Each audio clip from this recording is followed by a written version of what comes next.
ధర్నాలు చేసేటటువంటి వాళ్లను ఇట్లా గొర్ర జుట్టు పట్టుకొని ఈడ్చుకొని గుంజుకపోమని ఇవాళ రేవంత్ రెడ్డి గారు చెప్తున్నారా పోలీసులకు? ఇవాళ మేము రేవంత్ రెడ్డి గారిని ముఖ్యమంత్రి హోదాలో ఉన్నటువంటి వ్యక్తిని మేము ఇవాళ అడుగుతున్నాం. ఇదేనా మీరు పరిపాలించేటటువంటి పద్ధతి?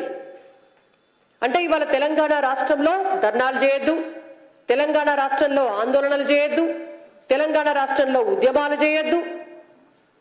ఉద్యమాలు చేసుకొని తెచ్చుకున్నటువంటి తెలంగాణలో గత 10 సంవత్సరాలుగానే అనేక అన్యాయాలు అక్రమాలు జరిగినాయి, అందరి నోర్లు నొక్కేసిండ్రు అని మేం బాధపడుతుంటే ఇప్పుడు వచ్చినటువంటి కొత్త ప్రభుత్వము ఆ దొరకు 10 రెట్లు ఎక్కువ దొరస్వామ్యాన్ని చూపిస్తున్నారు.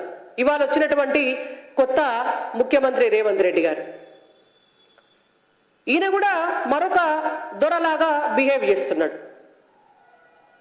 నిన్న ఈ సంఘటన జరిగితే ఈ రోజు వరకు కూడా ముఖ్యమంత్రి హోదాలో ఉన్నటువంటి రేవంత్ రెడ్డి గారు ఎందుకు స్పందించలేదు అనేటువంటిది వాళ్ళ భారతీయ జనతా పార్టీగా మేము అడుగుతున్నాం.